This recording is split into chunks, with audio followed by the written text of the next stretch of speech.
பிரியமானவர்களே, இயேசுவின் நாமத்தினால் உங்களை வாழ்த்துகிறேன். எக்ஸாம் ரிசல்ட்டாக இருக்கலாம், இன்டர்வியூ ரிசல்ட்டாக இருக்கலாம், ப்ரமோஷன் ரிசல்ட்டாக இருக்கலாம், ஏதோ ரிசல்ட்டுக்காக நீங்கள் காத்து கொண்டு இருக்கிறீங்க. இன்றைக்கும் எரேமியா 29:11 கர்த்தருடைய ஆசீர்வாதமான வசனத்தை உங்களுக்கு கொண்டு வருகிறேன். நீங்கள் எதிர்பார்த்திருக்கும் முடிவை உங்களுக்கு கொடுக்கும்படிக்கு நான் உங்கள் பேரில் நினைத்திருக்கிற நினைவுகளை அறிவேன் என்று கர்த்தர் சொல்லுகிறார். அவைகள் தீமைக்கல்ல, சமாதானத்துக்கு ஏதுவான நினைவுகளே. இன்றைக்கு எந்த காரியத்தில் ஒரு ரிசல்ட்டுக்காக நீங்க காத்திருக்கிறீங்களோ, கர்த்தர் உங்களை குறித்து என்ன நினைத்திருக்கிறாரோ, கர்த்தர் உங்களுக்கு என்று என்ன முன்குறித்து இருக்கிறாரோ, அந்த சமாதானமான நல்ல முடிவுகள் உங்களை தேடி வரும். உங்க கரத்துல வருகிற முடிவு எதுவானாலும் எரேமியா 29:11 படி நான் உங்கள் பேரில் நினைத்திருக்கிற நினைவுகளை அறிவேன். தேவன் அறிவார், தேவன் அறிவார். உங்களை எப்படி கொண்டு போகணும், எந்த இடத்துக்கு கொண்டு போகணும், எந்த காரியத்தை உங்க கருத்துல கொடுக்கணும். நீங்க ரொம்ப ஆசைப்பட்டு விரும்பி எனக்கு இந்த கோர்ஸ் தான் வேணும்னு நினைக்கிறீங்க.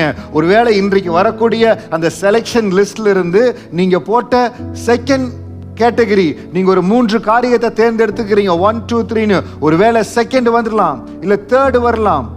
ஒருவேளை நீங்கள் எதிர்பார்த்திருக்கிற அந்த ஃபர்ஸ்ட் வரல, இல்ல இந்த காரியம் தான் வருது, எது வந்தாலும் நீங்கள் எதிர்பார்த்திருக்கும் முடிவை கொடுக்கும்படிக்கு நான் உங்கள் பேரில் நினைத்திருக்கிற நினைவுகளை அறிவேன். எந்த காரியத்துல முடிவை எதிர்பார்த்து காத்திருக்கிறீங்களோ அதுல ஆண்டவர் உங்கள் பேரில் வைத்திருக்கிற நினைவுகளை அவர் அறிந்திருக்கிறார். எந்த ரிசல்ட் உங்க கரத்துல வருதோ, எந்த முடிவு உங்க கரத்துல வருதோ, அது தேவன் உங்களை குறித்து வைத்திருக்கிற அவருடைய நினைவுகள். அதுல நிச்சயம் சமாதானம் இருக்கும், நிச்சயம் ஜெயம் இருக்கும். கர்த்தர் மிகுதியான ஆசீர்வாதத்தை கொடுப்பார். எதிலும் ஒரு நாளும் குறைவிட்டு போக மாட்டீங்க. ஆக எந்த ரிசல்ட் உங்களுக்கு வந்தாலோ எரேமியா 29:11 படி மனரம்யமாய் சந்தோஷமாய் என் ஆண்டவர் கொடுத்திருக்கிறார்.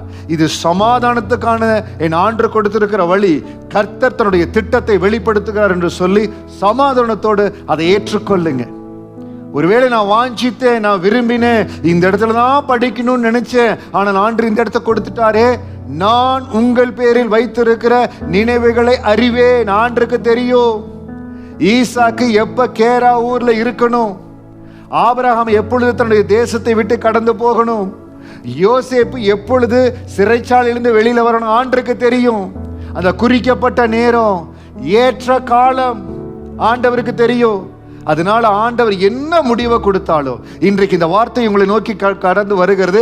இதன் மூலம் கர்த்தருடைய ஆவியானவர் உங்களுக்கு வார்த்தையை கொண்டு வருகிறார். எரேமியா 29:11 படி உங்களை குறித்திருக்கிற நினைவுகளை என் ஆண்டவர் அறிவார். இந்த வார்த்தை உங்களை தொடுகிற பொழுது, இந்த வசனம் உங்களை வந்து சேர்ந்தடைகிற பொழுது, எந்த முடிவு உங்க கரத்துல வருதோ அது தேவன் பரத்திலிருந்து உங்களுக்கு கொடுக்கிற முடிவு. அதை சந்தோஷமா ஏத்து அதுல முழு கவனத்தை செலுத்துங்க. 50-50, பாதி மனதோடு காரியத்தை செய்யாதீங்க. ஆண்டவர் உங்களுக்கு கொடுக்கிற லீடிங்ல முழு மனதோடு செயல்படுங்க. உங்க முழு கவனத்தை அதுல கொடுங்க.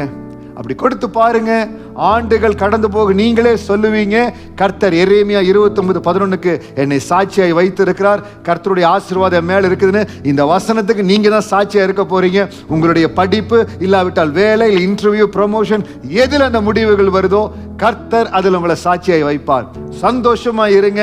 அவர் உங்களை குறித்து நினைத்திருக்கிற நினைவுகளின்படி தான் அந்த முடிவு உங்க கரத்துல கொடுத்திருக்கிறார். இது தேவன் கொடுக்கிற முடிவு, தேவன் கொடுக்கிற நடத்துதல். Follow God's leading.